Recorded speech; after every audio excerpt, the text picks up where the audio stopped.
हमारा आज का जो टॉपिक है वो है रस परिचय। और हिंदी में ये सबसे महत्वपूर्ण टॉपिक है। यहाँ के उदाहरण, राष्ट्रीय, स्थायी व इत्यादि प्रश्न पूछे जाते हैं। तो आज हम लोग रस के ऊपर चर्चा करते हैं। रस किसे कहते हैं? तो देखिए, रस का शाब्दिक अर्थ होता है आनंद। क्या हो गया? रस का मतलब होता है आनंद। और ये रस दो प्रकार के होते हैं। हम वही चलते हैं जो आप दो प्रकार के। एक होता है जिसे आप खूब अच्छी तरीके से जानते हो, स्वाद। और दूसरा होता है आस्वाद। ध्यान समझो, बहुत अच्छे तरीके से कभी ध्यान नहीं भूलोगे। एक होता है स्वाद, दूसरा होता है आस्वाद। स्वाद किसे कहते हैं? आपने गन्ने का रस पिया, हाँ, आपने गन्ने का रस पिया, मौसमी का जूस पिया, इस तरीके से आपने जलेबी खाई, रसगुल्ला खाए, बर्फी खाई, तो आपने देखा होगा, हाँ, तो स्वाद क्या होता है और आस्वाद क्या होता है? आपने रसगुल्ला खाया, बर्फी खाई, पानी पीने के बाद खत्म, उसको फिर कभी याद नहीं आई। लेकिन आप कोई नाटक, कहानी, एकांकी, कॉमेडी, दुख भरे दृश्य देखते गए, हंसी वाले दृश्य देखते गए, और वो आप रात में 12 बजे याद आ जाए तो हंस दो है। आप बहुत मस्ती में हो और कोई ऐसा दृश्य आपके ध्यान में आ गया कि जो करोड़ भरा है, तो मस्ती में एकदम चेहरा उदास हो जाए, तो इसे कहते हैं स्वाद और आस्वाद। और इसको और सरल भाषा में मजा और मौज। हाँ, मजा और मौज। आपने मन करके बर्फी खाई, बहुत अच्छा भोजन किया यार, मजा आ गई। क्या गए? मजा आ गई। दो व्यक्ति आपस में लड़ रहे हैं और आप खड़े खड़े मुस्कुरा रहे हैं, तो वो कहेंगे बाद में, देखो यार, ये मेरे उस पर बड़ी मौज लेते हैं। आपने कुछ खाया पिया नहीं, तो इसी मौज का वर्णन आज हम लोग इस रस परिचय में पढ़ेंगे। इस मौज को क्या कहते हैं? आस्वाद। स्वाद हमारी ज्ञानेंद्रियां लेती हैं, सॉरी, कर्मेंद्रियां लेती हैं, और आस्वाद हमारी ज्ञानेंद्रियां लेती हैं। यानी मजा हम जीभ के द्वारा लेते हैं, मौज हम मन के द्वारा, आंखों के द्वारा लेते हैं। यही है। चलो अब इस पे हम लोग चर्चा करते हैं। तो रस शास्त्र आया। इस आस्वाद का वर्णन सबसे पहले हमारे यहाँ एक ऋषि हुए, भरत मुनि। कौन से? भरत मुनि। ये रस शास्त्र के प्रवर्तक है। क्या है? रस शास्त्र के प्रवर्तक है आचार्य भरत मुनि। इनका एक ग्रंथ है नाट्य शास्त्र। कौन सा? नाट्य शास्त्र। इनका एक ग्रंथ कौन सा है? नाट्य शास्त्र। इस नाट्य शास्त्र में उन्होंने रस को परिभाषित किया है। उन्होंने कहा विभावानुभाव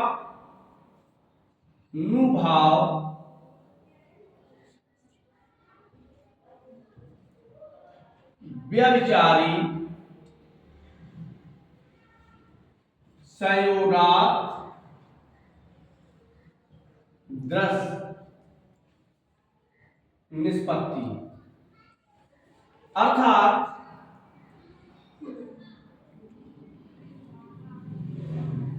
विभाव, अनुभाव तथा संचारी भाव के योग से रस की निष्पत्ति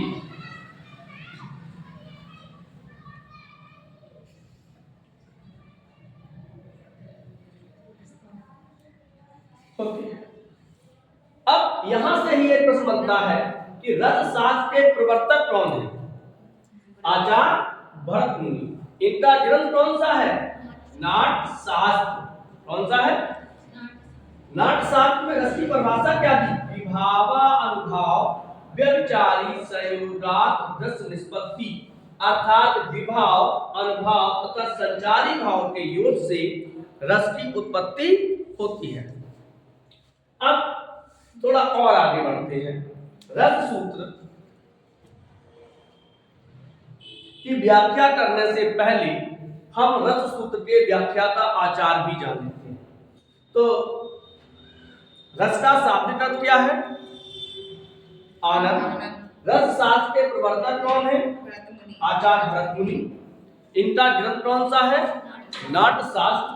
उसमें परिभाषा क्या दी कि विभावा अनुभाव व्यभिचारी संयोगात रस निष्पत्ति, अर्थात विभाव, अनुभाव और संचारी भाव के संयोग से रस की उत्पत्ति होती है। यहां तक समझ में आया? चलिए अब आगे बढ़ते हैं। इस रस शास्त्र के 4 व्याख्याता आचार्य हैं, यानी कि रस, इसको कहते हैं रस सूत्र। क्या कहेंगे? रस सूत्र। इस रस सूत्र के 4 व्याख्याता आचार्य, 4 व्याख्याता आचार्य। यहां से कभी कभी एक प्रश्न पूछ देते हैं कि रस सूत्र का प्रथम व्याख्याता आचार्य है भट्ट लोलट। कौन से? भट्ट लोलट। दूसरे भट्ट नायक, भट्ट नायक। तीसरे संकुट और चौथे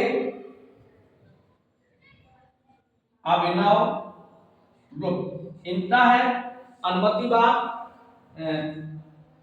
इनका है भोरवाद, इनका है आरोपवाद और इन संस्कृत का है अनुमानवाद या अनुमतिवाद। तो अब इनको छोड़ दीजिए, ये आपके यहाँ नहीं है, बता दिए हम, कोई दिक्कत नहीं है। अब हम लोग रस के अंगों के ऊपर वर्णन करेंगे। रस के कितने अंग होते हैं? रस के अंग, अंग मतलब अवयव। रस के कितने अंग होते हैं? तो रस के 4 अंग होते हैं। कितने होते हैं? 4। कौन कौन से? पहले यहां समझ लेते हैं। सबसे पहला एक वो होता है जो मनुष्य के हृदय में सदैव विद्यमान रहता है, और उसको हम सबसे लास्ट में ले जाएंगे। सबसे पहले हम रस सूत्र के अनुसार चलते हैं, तो सबसे पहला आता है विभाव। क्या आएगा? विभाव। दूसरा अनुभाव। तीसरा संचारी भाव। और चौथा, अरे नहीं, संचारी भाव को ही व्यभिचारी कहते हैं। और चौथा लास्ट है, तो मनुष्य के हृदय में सदैव विद्यमान रहता है, वो है स्थायी भाव। उसका नाम क्या है? स्थायी भाव। तो रस के 4 अंग होते हैं, विभाव, अनुभाव, संचारी भाव और स्थायी भाव। इन पे थोड़ी थोड़ी सी चर्चा कर लेते हैं। सही है? लगभग 10 मिनट में। चलो, तो सबसे पहले हम लोग बात करते हैं विभाव। तो बैठते हैं।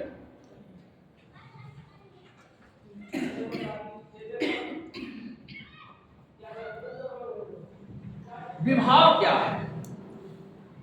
लिख लेते हैं। बेकारण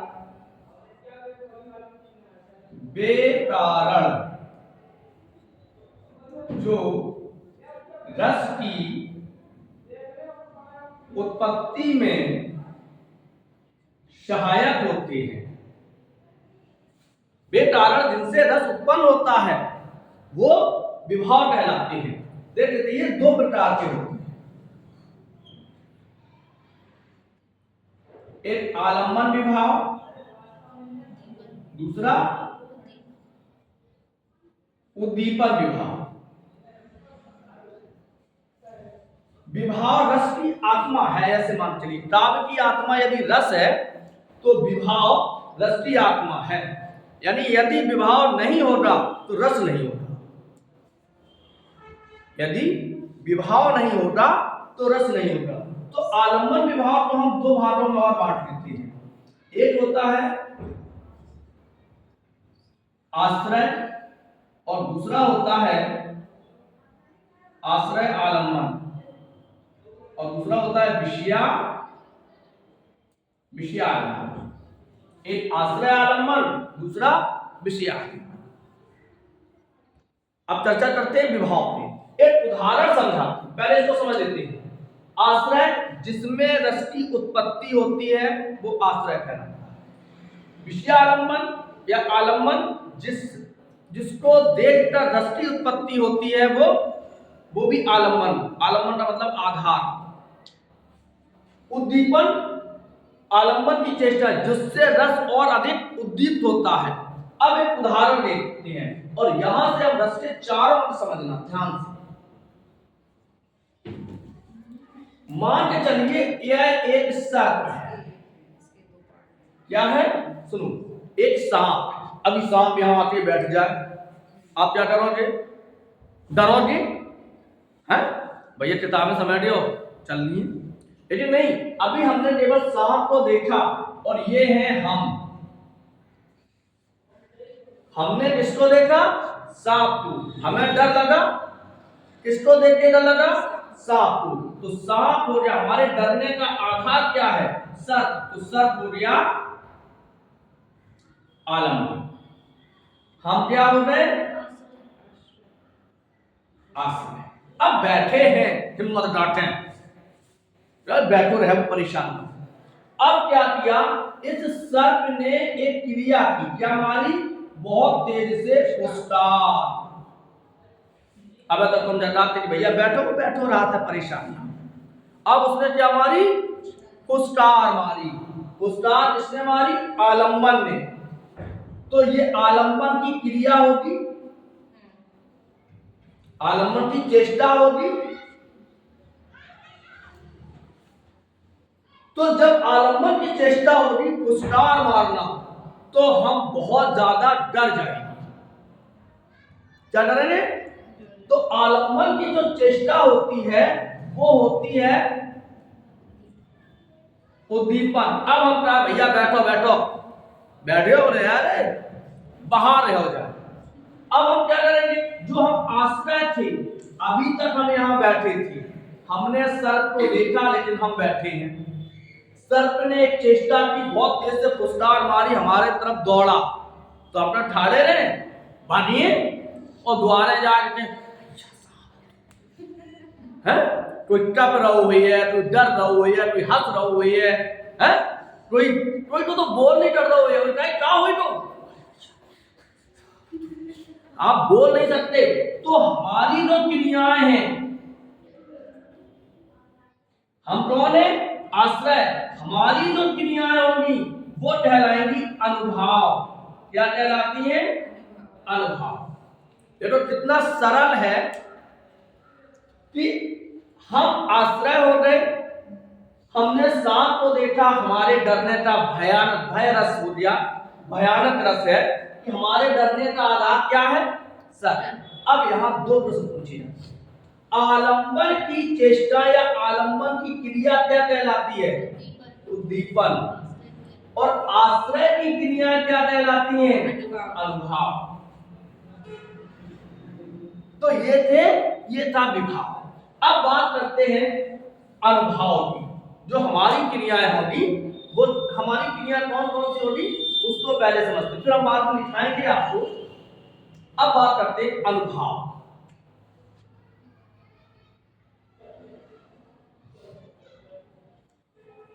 इनकी संख्या भी भैया 4 होती है। कितनी होती है? 4 होती है। पहला है सहायक अनुभाव। इसकी डेफिनेशन नहीं है। अरे अभी हाल तो बताई थी। आश्रय की चेष्टाएं अनुभाव कहलाती हैं, जो भाव स्थायी भावों के पीछे पीछे चले। दूसरा होता है आहार अनुभाव। तीसरा होता है मानसिक अनुभव और चौथा होता है सात्विक अनुभव। पहला कौन सा है? कायिक अनुभव।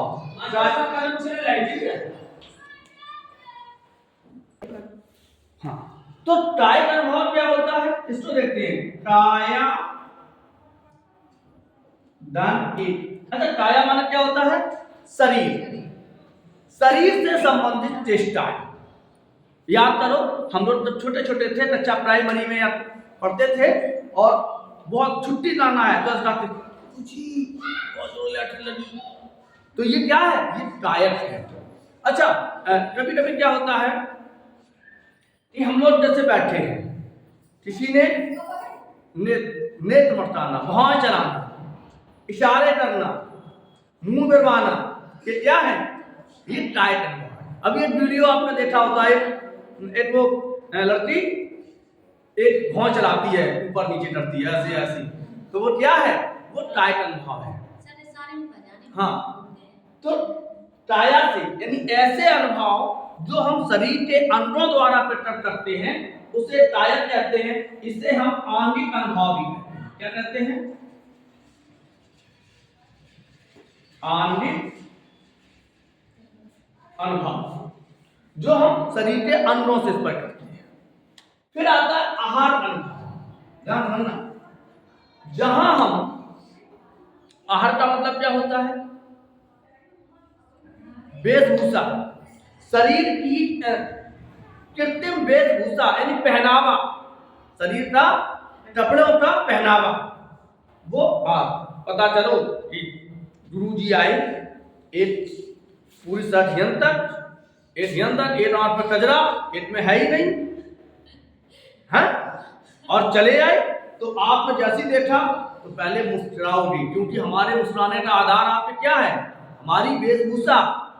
आप पहले मुस्कुराओगे, हम आलम्बन हो गए, आप केवल मुस्कुराओगे और हंसते, हंसी होता है नहीं, सर जी है भाई, सर जी है। अब सर जी है ना आए कि ठुमका लगाने लगे तो आप ताली बजा के हंसोगे। तो ये क्या है? ये आहार अनुभव है। क्या है? आहार।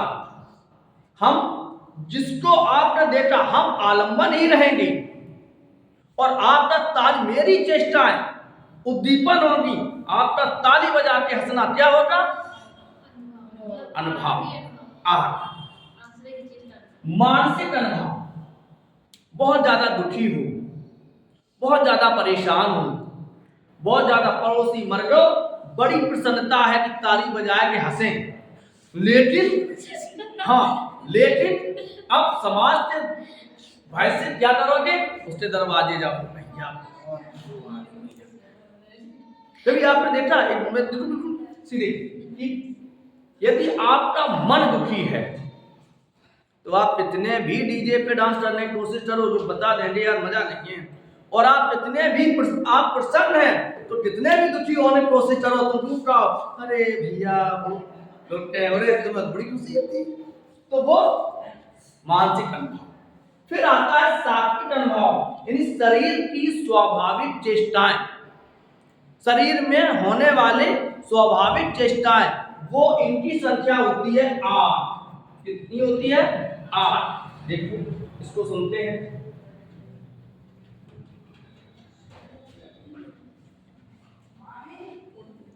पहला होता है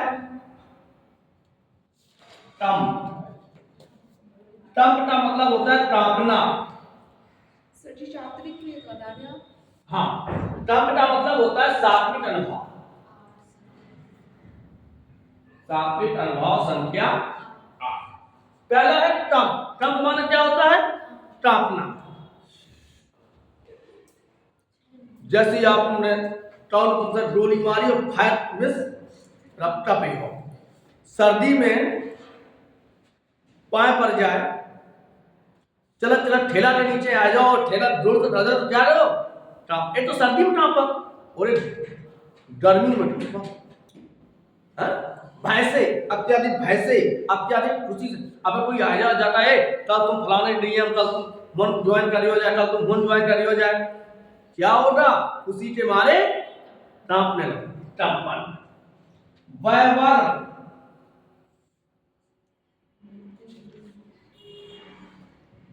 वैवर क्या है? शरीर का रंग बदलना, चेहरे का। गुस्सा में लाल, क्रोध में लाल,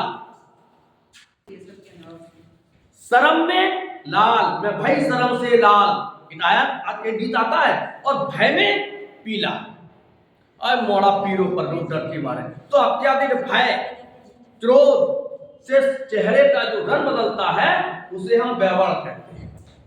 इसके बाद आता है 1, 2, तीसरा श्वेत। श्वेत माने होता है पसीना। अच्छा एक चीज बताओ, आप जा रहे हो और कोई अचानक आपको हाथ पकड़ ले, रास्ते पे जा रहे हो, तो क्या होगा? कंपन भी होगा, वैवर भी होगा और पसीना। हाँ, तो श्वेत, आप जा रहे हो रात में और टरिया शाम पे 5 जाओ तो पता चल जाए मालूम मिस्टरा होए, लेकिन शाम पे तो दाव ये पसीना की धार, ये स्वाभाविक चेष्टा है। तो दाम पे वैवर, श्वेत। अगला वाला रोमांच, शरीर के रोम खड़े हो जाना क्या कहलाता है? रोमांच है। लोग कह देते हैं अपने टर्मिनोलॉजी में शब्द प्रयोग होता है फुरफुरी आना है। भूतन की बातें चले तो वो कहलाता है रोमांच। काम को वैवर, श्वेत, रोमांच, प्रलय। अत्यधिक भय, अत्यधिक प्रसन्नता के कारण शरीर का जड़ हो जाना, मूर्छा हो जाना, वो समास हो रहना, वो प्रलय। 1, 2, 3, 4, ये 5। छठवां है स्तंभ। छठवां कौन सा है? स्तंभ, जड़ हो जाना। आप मोबाइल से बातें कर रहे हो और कोई आओ एकदम मोबाइल छीने चलो लो, अब पहले देख लो यार क्या हो, ताकि बाद आपको भैया ले लो। तो वो क्या है? स्तंभ, शरीर का जड़ हो जाना, शरीर का एकदम ज्ञानेंद्रिय कर्मेंद्रिय काम करना बंद कर, थोड़ी देर बाद तो ले दो, तो वो क्या है? स्तंभ। तो हाँ, काम को वैवर, श्वेत, रोमांच, प्रलय, स्तंभ, अश्रु।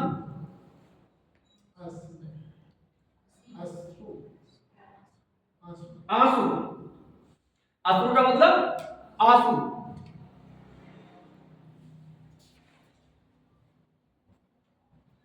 आप लग रहे हो तो अश्रु, अश्रु क्या है? आंखों से आंसू आना। मतलब कभी कभी एक तो पेट के पेटो तब आंसू आते, और कभी कभी क्या होता है? दिल से आंसू आते हैं। मतलब बैठे हो